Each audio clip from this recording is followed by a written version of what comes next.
You're listening to an Anazao Ministries podcast. Can a group of utter misfits save the world despite themselves? We're going to figure out that answer today on today's episode of Systematic Geekology. We are the priests to the geeks discussing today Critical Role Campaign 1. I am your host, MC Ashley, Christian Ashley, whatever you want to call me. I answer to many things. I'm, of course, joined by the best co-host in the history of the world, the one, the only, TJ Blackwell. Thanks. I definitely wasn't late. He has never once been late, and he will never be late again. Never. It's impossible. He arrives precisely when he means to. But we are joined today by a special guest. This is Brian Bennett. How are you doing today, Brian? I'm doing very well. Thanks so much. Excellent. So Happy to be tonight, here. That's awesome. Before we start into our proper discussion, let me ask you, gentlemen, what have you been geeking out on recently? And we'll give Brian time to figure this out since you're not used to it as much as we are, hopefully. It's still Guilty Gear. I've really been grinding. I have a pipe dream of attending Arc Revo in the end of March. So I have about 2 months to go from a pretty decent player to one of the best. So excellent. I'm gonna do my best. I'm gonna try. Yeah, those fighting tournaments, they're no joke. Mm-mm. People have it down to the frame, and that life's not for me. But I'm glad other people can enjoy that.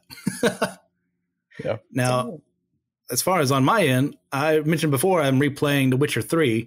I am now on the Blood and Wine DLC, and reliving Toussaint in the new upgrade is wonderful. I love this game.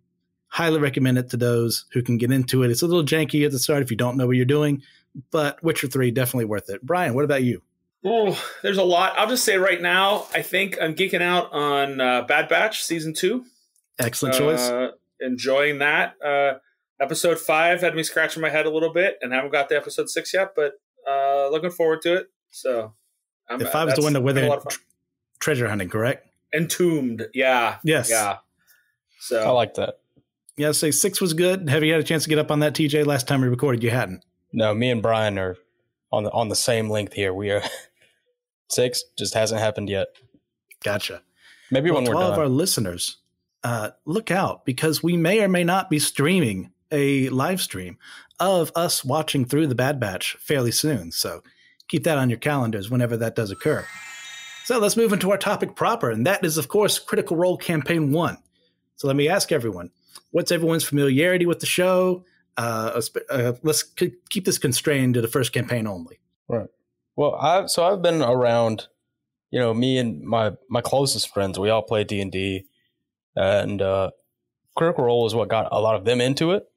And I never got into campaign 1 that hard. I never got really into it. It was already so far along when we started. Yeah, I couldn't convince myself to catch up. I read the recap though, so I didn't feel super left out when everybody talked about it. But as far as actually watching the campaign, I really hadn't until Legends of Vox Machina. And it's pretty cool to watch it with, my Critical Role Vox Machina diehard friends. And they're like, oh, that's different. That's changed. That's not how they did it in the campaign. So it's almost like I watched the real thing. There you go. Brian, how about you? I'm a critter. I've been I was a little late to starting campaign 1, but with the severe dedication and commitment and plowing through many YouTube episodes, I caught up to the end of campaign 1 before it ended. So I've been there from the beginning almost. Seriously, one of my favorite things. So I'll continue to watch through campaign 2, 3, and now the animated series. So excellent. Love it. Well, my memory is a little fuzzy. I may have said something to contradict myself today on the What's New episode we did because my memory is awful. But I was DMing at that time when campaign 1 was airing. And I kept having my players say, oh, did you take this from Critical Role? Or, oh, did you take this idea from Matt Mercer? It's like, what is Critical Role? Who is Matthew Mercer? And why is he stealing my plots? And I was upset, but I said, no, you got to watch it. It's great. So I went out. I think they were around like episode 103-ish. I started watching from there.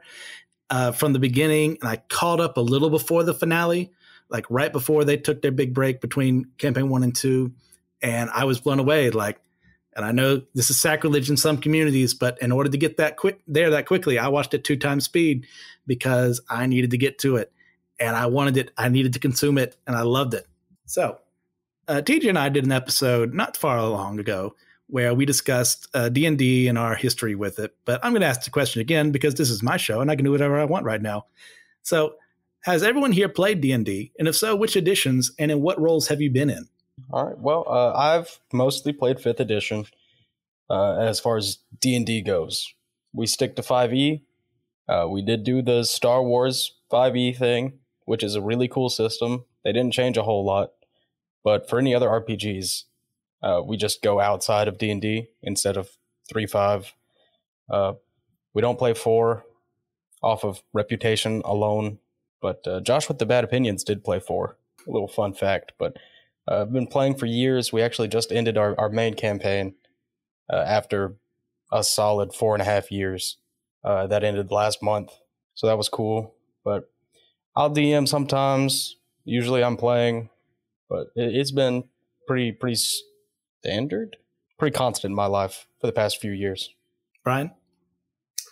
I am old school in a lot of ways. I have played back when in the basic set, the advanced D&D, played through that. I was both player and DM there. Then had a long hiatus of playing back in 2015, 2016. Started in 5e, so somewhere in that time frame. Have run modules, have created my own stuff, have done a number of different things. I run a program at a community center for middle school or high school students on Wednesday afternoons, teaching the next generation of DMs how to do it and get going. So awesome. That's awesome. Yeah. That's super cool. Let's see. I got my start, unfortunately, in 4th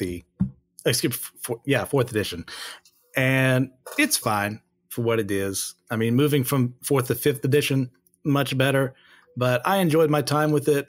I got into 5th edition when I was at my small group one night, and a bunch of other guys were talking about D&D, and they said, well, we don't know what we're doing. We don't have a DM. It's like, well, I've DM'd before. I can do it. And so we went with them, had a really fun time. We managed to finish the campaign within like 2 or 3 years. Immensely enjoyed it. I also played for some of them. They became DMs after that, after not having the confidence in themselves, and they did a phenomenal job. Right now, I'm currently with one of my old college buddies playing through the Call of the Netherdeep, which Matt Mercer actually made, that module, and I'm having a lot of fun. So I love awesome. D&D. I'm all here for it.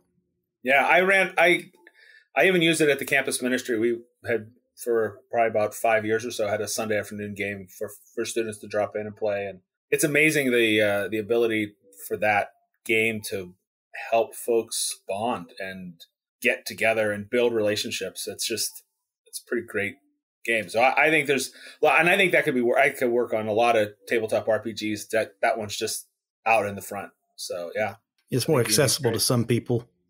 Yeah, I feel true. It. Yeah, it's really simple. Makes it really easy to dive in and focus on your character. I feel like. I think they did just about everything right in 5th edition as far as mechanics goes. It helped people. It's not overly crunchy. It's not rules light. You still got to pay attention, but it's so intuitive for a lot of folks. Yeah, it's a really good jumping off point for somebody who just wants to get into an RPG, because they can get a lot more complicated, or they can go to something a little simpler. It's very flexible in that regard, and it's well worth it. Mm-hmm. Well, that's D&D, but as far as Critical Role is concerned, one of the things that unfortunately exists is just how much of a time crunch it is to get into it. Like, what about it specifically, Critical Role, makes us want to watch it despite all the hours we have to pour into it? So, Campaign 1, I did not. However, Campaigns 2 and 3, it's definitely the fact that these people, this group of incredibly talented people, are very obviously just good friends that happen to be extremely talented at what they do, and Marisha Ray. Yeah, you don't know this, Brian, but TJ has a massive anti-Marisha Ray bias.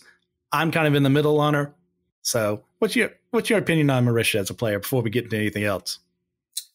I think, well, not to jump, but campaign 3, I think her character is the best that she's had. I think Laden is fantastic. I've never had any problems with Marisha. I think she's a really solid player. So I think the thing that gets a lot of folks invested in Critical Role, right? It helps that they're really talented, but they care about the story. And because they have so much experience in the midst of acting and improv, which is obvious, they're willing, and this helps because they're friends too, they're willing to let some people have the spotlight at different times so that there can be threads, arcs that are focused on one character but not on, another. There's a number of places and other actual plays where you can, I've tried to listen to some, and they're not as professional and they don't give the space.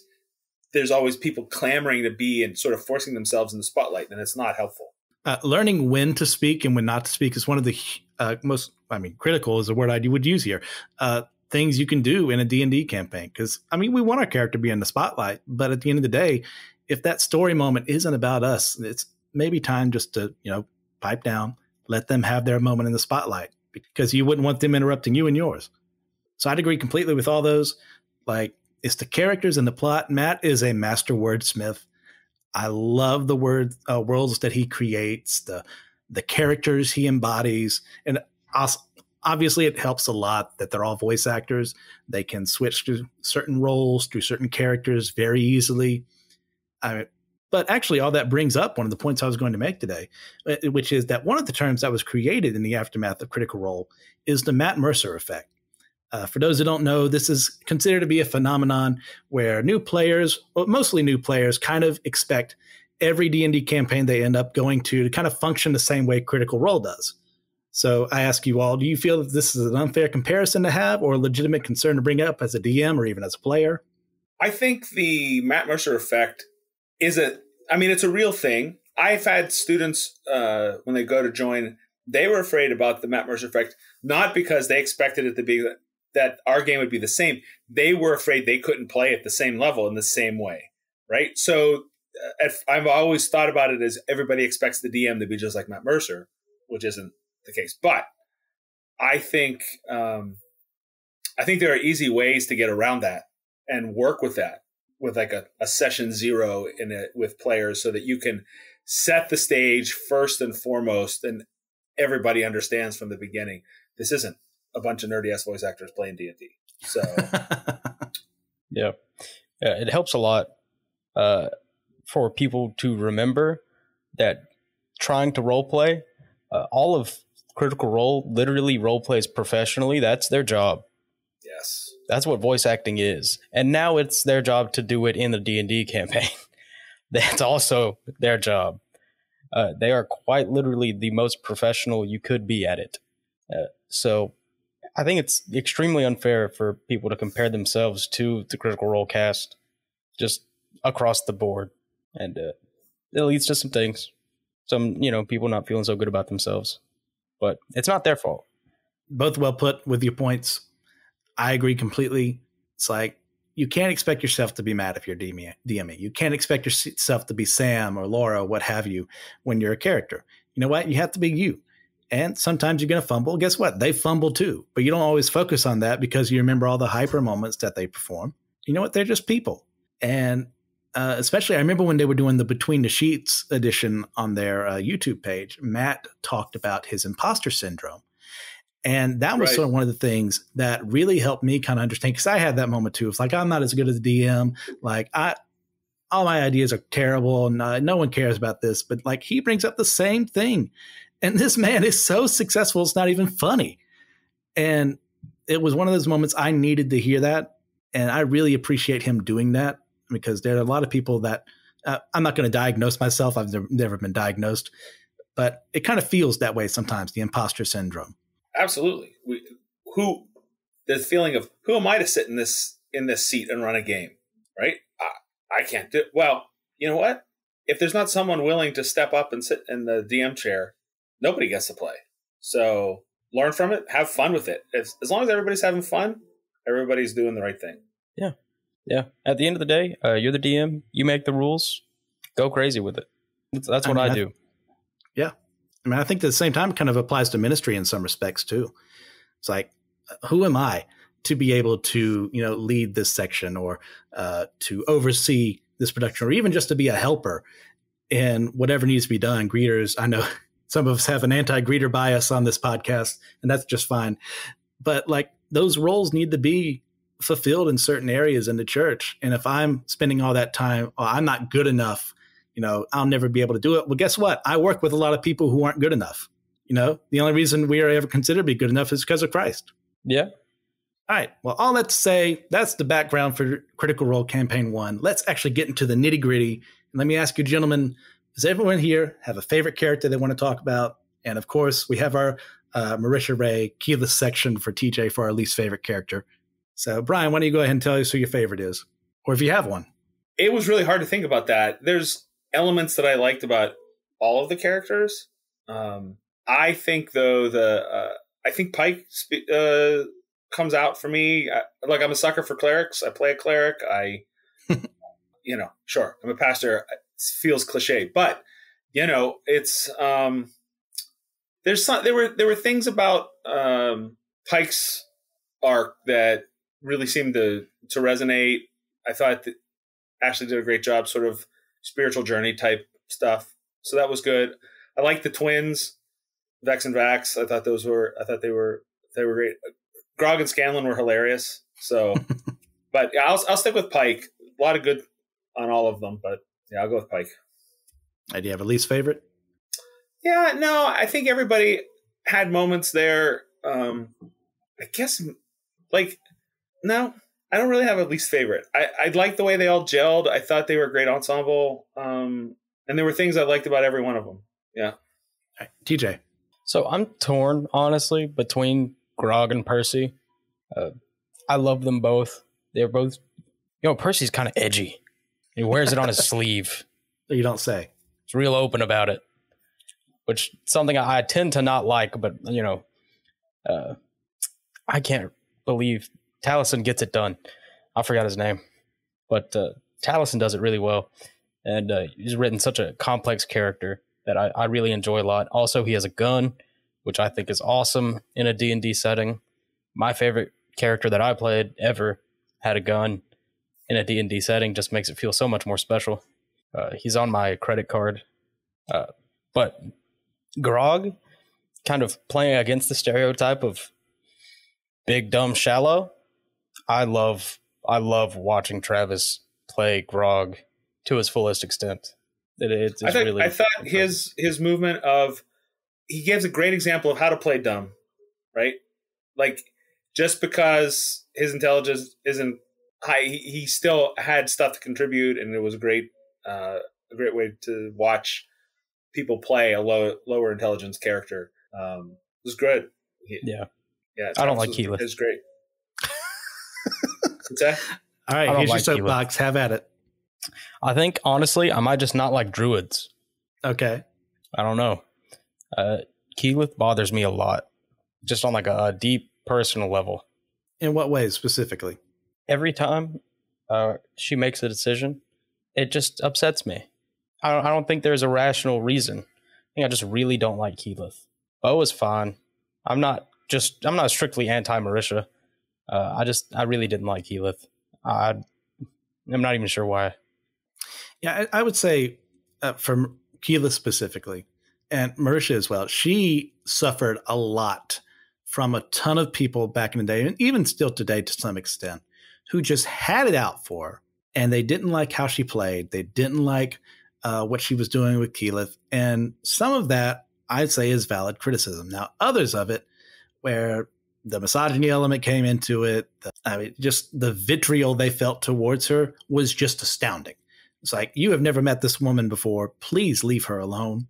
She does not deserve it. And TJ in no way has done this, but I would like to get ahead of that conversation because I know there's a ton of people out there who are curious about our takes on it. So I would say that I'll go least favorite first since we're talking about Keyleth. And Keyleth is my least favorite from the original team. I don't agree with some of the choices she made. I think she moralized way too much without understanding why certain people made certain choices. I speak specifically of a scene, we'll get to his character later on.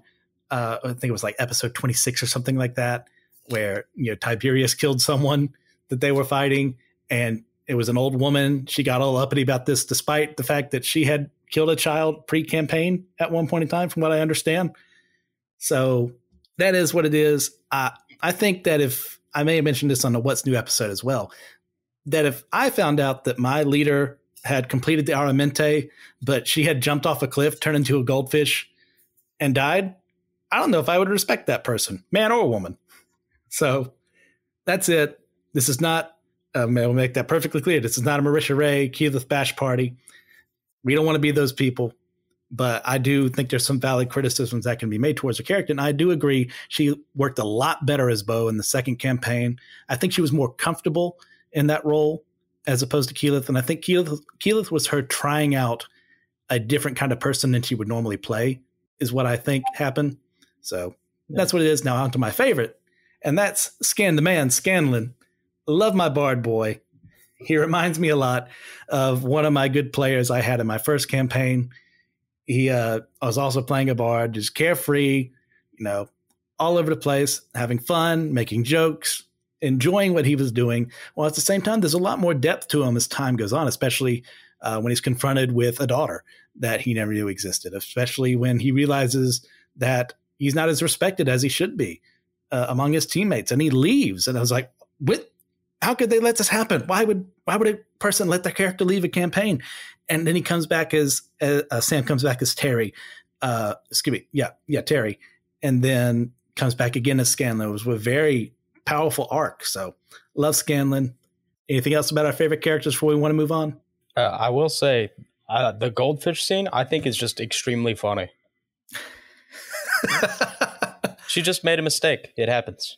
Super funny. Yeah, I think that was really supposed to be comedic effect and just to be fun. And yeah, oops. Many such cases. Oh, whoops. All right. Also, that Matt Mercer killed her. There's a cap on fall damage. I agree with him. There shouldn't be. But that's true. It's like terminal velocity. It's real life.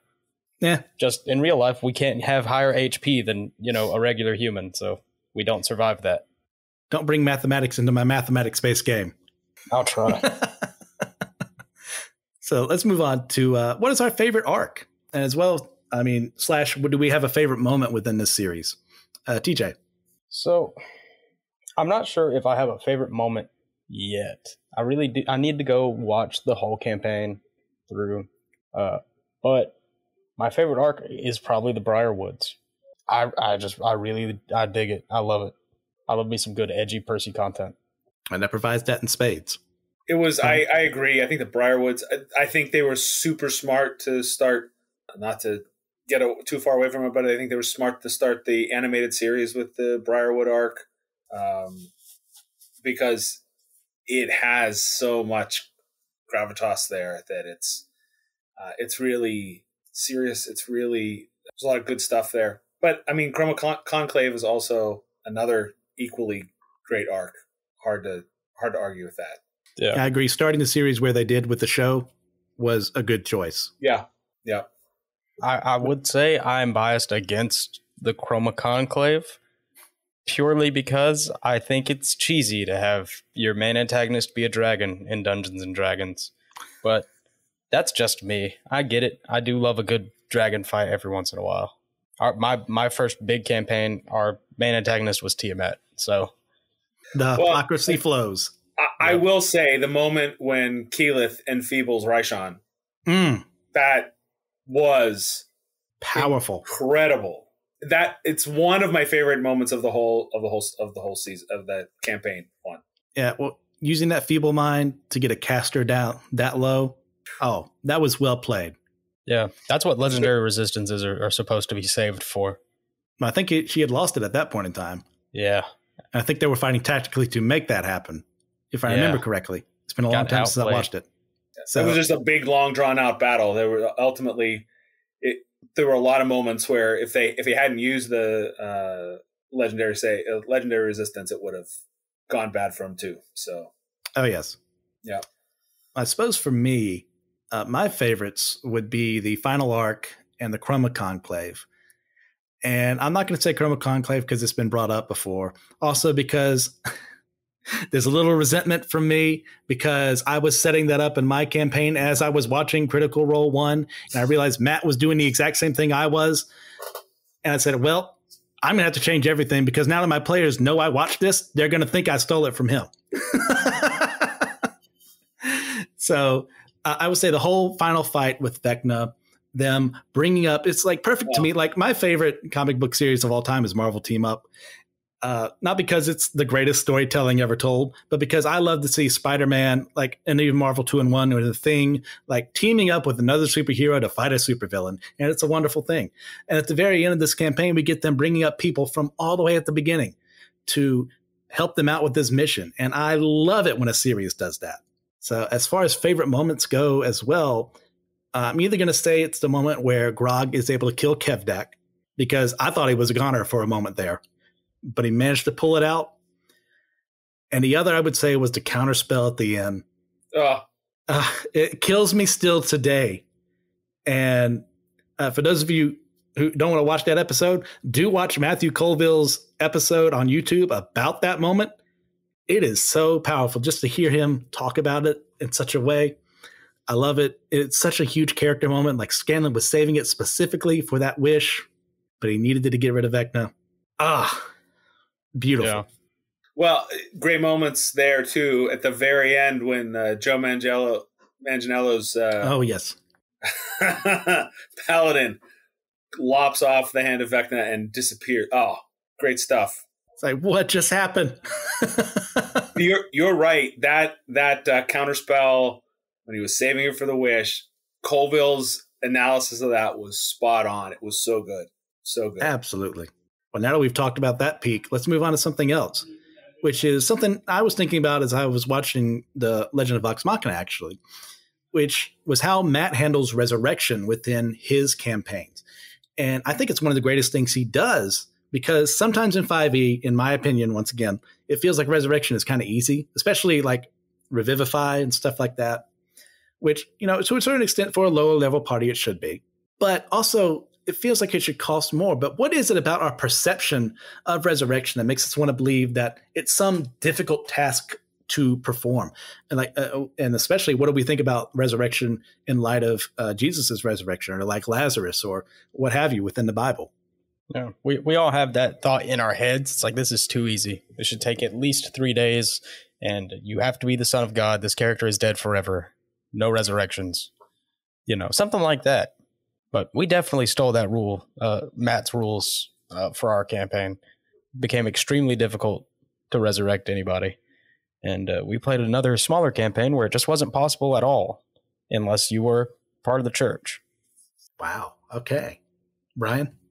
I play a cleric. I have those spells in my spell list, right? So I think the things like Revivify are great because you have to get it like right away. It's a really quick thing. So in some ways, it's not always easy, and it doesn't, like, if there's a body part missing, it doesn't put it back, right? So yeah, I do love his Mercer's use of resurrection in that way, where you have to sort of woo the person back, right? It's not an automatic. It's easier, but it's not easier than at the beginning, and the more times it has to happen, the harder it gets. I think that's great. It's the same thing I have issue when folks do sort of like movies that talk about, the apocalypse or whatever, or they use apocalyptic imagery. That's not, the disaster stuff isn't the apocalypse. The apocalypse is the revealing of something. In the same way, it's not resurrection. It's more resuscitation, but I get they use it because you're coming back from the dead. Yeah. In the end, I don't have any problems with it. I think it's a great, it's a good mechanic to have, because especially some of it, true resurrection, you got to get the big honking gem to get it. So that's tough. Yeah, I'm play with it in the system as it is, or add that little extra oomph. I do like the little extra. Yeah. Yeah, it's really important to make your players, from a DM's perspective, make them stick to the materials cost. Even if you do Absolutely. it for nothing else, just the resurrection spells, because otherwise it is definitely too easy. Yeah, I as the cleric, I always maintain. I have a whole list of like, I've got 5 diamonds worth 300 GP. I keep track of that because I want to make it real. I don't want to make it too easy. I don't want to just say, "Oh, I cast Revivify." Thankfully, Yes. we haven't had to do it. Yeah, but Soon. I want to stay honest to it as the player to immerse myself in the world. Yeah, we need more players like you out there. Yeah. And what I will say in this regard, as far as 5e rules go, the way I've shifted things, I like what Matt does, but what I do is it only works once for each spell. So you can get revivified once. You can get true as resurrected once. And after that, it doesn't work. So I'm not there to like be a killer DM by any stretch of the imagination, but I would like there to be a consequence, especially since when I think of resurrection specifically in the Bible, I think of what it cost Jesus to do. I think of what has to happen for a prophet to be empowered with the ability to bring someone back to life. Like Elisha doesn't do it because he's Elisha. He does it because God has gifted him with that ability to do it. So, and then was it the man who fell out the window with Paul? It's like him bringing him back to life. Like that costs something to do. Like it cost Paul his faith to be able to do that. And that's a good thing. Now, obviously D&D and Christianity don't always align one-to-one. They shouldn't, because they are two different things. So that's enough of that. We'll move on to our next topic, which probably may be one of the most controversial parts we're going to discuss tonight. And that would be one of the most unfortunate incidents that happened within the game was the departure of Orion Akaba, I believe. Yep. Yeah. As a player and Tiberius as a character, due to several inappropriate decisions that he had made both in the game and out of the game. Like, how do we feel about, in the aftermath, it's been several years, how has this been handled? I know nothing about this incident. So since I was watching it afterwards, I was like, what happened? And there was very little mention. They just sort of cut it off. I think it's the best possible way because Critical Role folk didn't go and drag Orion through the mud, right? There was no sense of that. And I had to kind of go and search and figure out like what did happen. And at that point, there was still some talk on Reddit and whatnot about what was happening. Now it's sort of been a hard and fast. We're not talking about it anymore. Yeah. Move along. I mean, they got tired of answering. Yeah. Especially on the subreddit. Yeah. And right. And at some point during campaign 2, they were like, look, we're going to just stop posts about Orion because he's not part of it anymore. We're done. It's done. I will say I was shocked when there was the scene near the end when they tried to send a message to Tiberius and it was clear it didn't find its recipient. Purchase. Yeah, right. And so that was the sign of Tiberius died. Bold move. At the same time, Orion had tried to do his whole own little series with Knights of, I forget the name of the kingdom, but he tried to have Tiberius have his own character, sort of a spinoff thing, doing his own thing. It wasn't so good. And I will say the way Matt handled that was immensely respectful. He allowed Tiberius to die a hero in the Chroma Conclave arc. I think they're probably going to gloss over that if they even go to Draconia in Legend of Vox Machina, which I doubt. But I think within Critical Role proper, he did a good job of, okay, we are acknowledging he was around. He was part of this team. He was a hero. Let him die as a hero. All for that. And I think one of the things that really sparked this question in my mind was, I mean, not too far ago, we had all the recent scandal within the SBC. And I'm, Brian, if you didn't know, I'm a member of the Southern Baptist Church. I did not call myself non-denominational, but I'm at a seminary, so kind of can't get away from it. But one of the things that brought up there was how certain pastors were being shuffled from church to church and continuing to commit sexual abuse against their constituents, just like we were making fun of the Catholic Church for doing. And I think in the legacy, like one of the things Orion did, he was very inappropriate towards fans. In the game, he made some inappropriate comments that, you would think someone like Scanlan would make, but at the end of the day, it was always one of those more playful ways versus like, it looks like you may be getting aroused kind of ways, and not exactly what you want for a healthy work environment. So I ask all that, like, how should we handle that within our own churches? I feel like there was a lot there that was really similar to sort of the notion of excommunication. The only problem was excommunication is meant to ultimately bring about reconciliation if possible. But here, this has been pretty clear.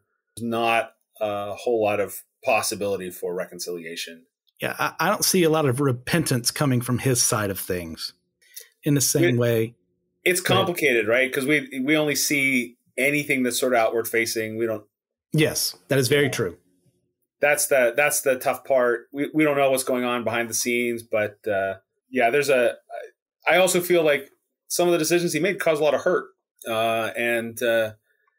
want to work towards reconciliation, but it's not easy. It's not just saying, "Hey, I'm sorry," and we're going back to what it was. There's got to be some real work, and I'm going to trust them to do the work they need to do, and however that all goes about, we'll see. In the game, as much as I said, people who are willing to give the spotlight to others, that was a place in gameplay we saw more and more. He always in the center, always wanted to be in the spotlight. And I would say this with any game: it's okay to step aside and tell someone, "Hey, I'm not sure this game is for you." Right? If you want to play with a different style, that's fine. But that's not this table. That worked out, I think, pretty much in the same way. Yeah, I would say how to learn to communicate between DM and players is a huge part of this. And I think from what I understand, Matt handled that fairly well. So, yeah, unless anyone has anything else they'd like to bring up. No, I do think there's a point that when we talk about our churches, talk about our congregations, there are places for transparency and honesty and the ability to speak what is going on. And there are times that we want to be able to look, something happened. We can't really talk about it. Not in a way that hides things or tries to obfuscate them, but also respects the dignity of the person that was perhaps making some really bad choices. I think that's a good way of looking at it. Because like in our hearts, we always want people to repent. I mean, because we want ourselves, if we're doing what we're supposed to do, to repent as well. And it's difficult to see them not. And so sometimes we go to the other side and say, "Oh, well, you're just gone then." And sometimes you need to get rid of them. But I think there's a difference between secrets. And if a church is keeping us here, I don't say this because I served a church where there were secrets kept. I came in after they voted out my predecessor. Secrets were bad. And so I had to, when we had an incident, something else, I announced to the congregation, I said, "Hey, there was a thing that happened. It gives us more questions than answers. And if you have a reason or something that you think that might be an issue, come talk to me and we'll see how it goes." But I didn't just blow it out there for everyone, we didn't keep it secret. We were as transparent as we could be. So I think that's an important piece for us all in how we live together in community. Yeah, I'll say my old pastor from my home in North Carolina just retired a couple weeks ago. And he made sure when he was doing this, is like, because he's fairly young to retire, look, there's no scandal going on. I am telling you this right now in front of the whole congregation, so the rumors do not spread. Like, no one's forcing me away. Like, this is what God told me to do. And the fact that he has to say something like that says a lot about us. It's like, oh, well, he's leaving. He's in glory. He's in power. Well, something obviously has to be wrong. And I think part of it is our problem of how we've handled that in the past. Right. That's exactly right. The problem is the number of times when churches have said they're leaving, but no, there's nothing wrong. And then 4 years later, we find, oh, no, it really was. Yes. We had a scenario play out here with a church/campus ministry here in Pittsburgh that I was like, this isn't going to end well. And it sure didn't. And they don't exist anymore. Well, we kind of touched on the secret question I was going to ask, so let's just move forward. And before we wrap things up, you guys have anything else you really want to talk about for Campaign 1 before we continue on? The vestiges are so cool. They are so cool. Absolutely. So cool. Magic items that evolve. Give me that. That's awesome. Yeah. I did the same thing then with friends in a game we were playing. I was like, "Ooh, I'm doing that." Yeah, that's so cool. And they weren't like super broken. They were just good. They were really good, but they weren't like ridiculous. They came up to the level of the player, right? Mhm. Yeah, it was a really smart idea. I love it. Yeah, I had a really kind DM who let me as a level 1 start off with one that I had made. And in its base form, it just did magical damage. But as the time moved on, you found, if you keep rolling, it does a random sort of damage besides it was a bow. Besides the piercing damage it did. And it kept growing and growing and gaining other attributes that I didn't make. And he decided to make on his own to surprise me because he liked the idea so much. And that was so much fun to do because it was like a collaboration between us. So I love that Matt did this. It was so fun. Yeah. Yeah. That's great that your DM did that, because I think collaboration is at the heart of this whole game. And you see that within Critical Role in general, that there's always this collaborative story that's going on, and Matt creates this world and he lets the people do stuff in it and sometimes create stuff that happens within it. So, yeah. That's one of my favorite examples of people trying to live up to Matt Mercer before realizing they don't need to is one of my best friends, Josh. We like to call him Josh with the good opinions over here, not on the podcast. Different Josh. I know like 10 of them. But my dungeon master, long time, he was a huge Critical Role fan, and he wanted every one of us to have our own special power, our own special magic dragon-related power, because we're fighting Tiamat. And it's really hard to come up with something that is fair and balanced. So my character, a bard named Tiberius, I didn't know about the other Tiberius at the time, but I got basically the spell Dragon's Breath for free once a day. And Josh's brother's character, who was my last character's dad, fun times, but he got a Dragon Eye, which gave him a +2 AC and +4 to hit bonus, and gave him evasion, which he did not have. Ooh. And gave him resistance to elemental damage, like the Tiamat's 5 damage types. So there was a bit of a disconnect there, but super funny because we talk about it all the time. Like nobody remembers what mine was because I never used it. I was a level 20 bard. You sure he didn't hate you? No. I hope he listens to this. Awesome. Well, gentlemen, with that in mind, how would we rate and review first campaign of Critical Role? Gosh, can't Critical speak. One. Critical One. I think it is a classic Dungeons and Dragons. It's the stereotypical. It is. If there's anything that sort of you can watch and you'll be like, oh, this is the player handbook. This is Critical Role Campaign 1. Nobody strays too far from the tropes. No one they do it well. And I'm not saying that it's cliched, but they hang in there. They've got really interesting stories. They show how to role play and work that into awesome combat.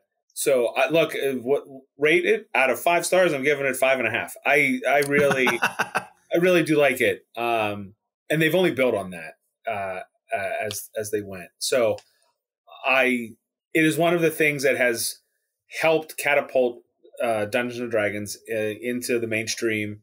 There are people who like Dungeons and Dragons, have never played it, but they have watched it, right? That's fine. I'm cool with that. Let me help you play it. But at the same time, if that's how you engage Dungeons and Dragons, that's how you play you engage Dungeons and Dragons. That's great. They're some of the best ambassadors for the game. For sure. Well said. The word quintessential comes to mind. Mm. Yeah. Numerically, don't ask me to do that. Don't put me in a situation. You do that all the time, TJ. Come on. Don't whip out on this now. I'm going to give it a 9. Okay. Yeah. Nothing's perfect. I would say my fellow... Every time you say that, it just makes me angrier. I would say for myself, I agree with my co-hosts here. This was one of the perfect ambassadors to people for D&D, for how to get into the game, what it can be about, what you can do, what you can't do. It's a phenomenon for a reason, and I am so appreciative of it. It enhanced my love for the game itself. I mean, if it weren't so long, I would rewatch it way more often. But I will give this a 9.5 out of 10. And there is no like typical grading scale here, Brian. So you can do whatever you want. I typically do a 10 base scale. So that is it for Critical Role Campaign 1. Gentlemen, do you have a recommendation for the audience to check out? Yeah, so if you are a sci-fi person and a tabletop role-playing person, and Starfinder's too complex, which probably so, look up Star Wars 5th edition. Also, Star Wars. You have to like Star Wars. It leans pretty heavily into Star Wars, not just sci-fi. But it is so fun, and we've done 1 out of 3 of our like mini campaign sessions that I'm running for Star Wars 5th edition. And it's such an awesome system. It's fully fleshed out. You get enemies, stats, force powers. It's really impressive what they've done over there. And it's free. It's all free. Perfect. Brian? Cool. All right. In this, I'll say same vein.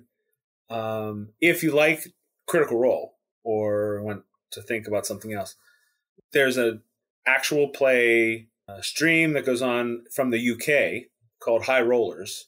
Mark Hulmes is the DM in this band. This one's a little more, he has a great world, but it involves some stuff that's a little sometimes sci-fi related. He's got some stuff coming in from the Astral Sea and all. But Mark Hulmes has shown up on Critical Role. He and Matt are great friends, and I'm trying to remember. Was he the Draconic Sorcerer? Yeah, the Draconic Sorcerer. Yeah. Yes. Does he have like the big beard? Or is it not like huge, but like it's full beard? No. I think no. He's has a little bit of a goatee and all, but not a huge beard. You were thinking of Patrick Rothfuss. He was on Critical Role Campaign 1. No, I love Patrick Rothfuss. He's my favorite author. He's fantastic. He was great in that. But High Rollers, they're coming up on the end. So actually, you're watching again. End of their campaign, massively high level epic battles, stunning. But I love Matt Mercer. I think he's fantastic. At the same time, Mark Hulmes is every bit a good DM as Matt. So another option out there for folks to see how things happen. Well, all right. As far as me, if everything in the PHB and the other expansions doesn't really, tickle your fancy, and you want to test out something new, check out the Unearthed Arcana subreddit, and definitely run by what you would like to do with your DM, because some of that stuff is way too broken for its own good. It does not have playtesters. Yeah. But you will find an occasional gem there that is well worth your time exploring. I've used some magical items from there. In my campaigns, I've created classes based on stuff like that. It's a ton of fun, just if you're really into that stuff, just looking it up. So I highly recommend that. Now, everyone, thanks for having us here for this episode. We had a ton of fun discussing the first campaign of Critical Role. Now, everyone else, please check out systematicgeekology.org. If you want to find all our hosts here today, they'll be there. Joshua has it all set up all neat and nice because he's well organized in that regard. Go ahead and check out other episodes we have. TJ and I, like I said before, we were on a D&D episode with Father Jonathan. It was a ton of fun then, too. Check out our Discord as well. We have a lot of fun conversations there. We want more people there to get more engaged. Check out our Patreon as well. I just became a member last night for whatever monetary amount you can offer. If you can, if you can't, it's not your fault. That's the world we live in. Also, as well, you can look at our website and suggest some episode topics for us. Like, let us know what you want to talk about. So remember, we are all a chosen people, a geekdom of priests.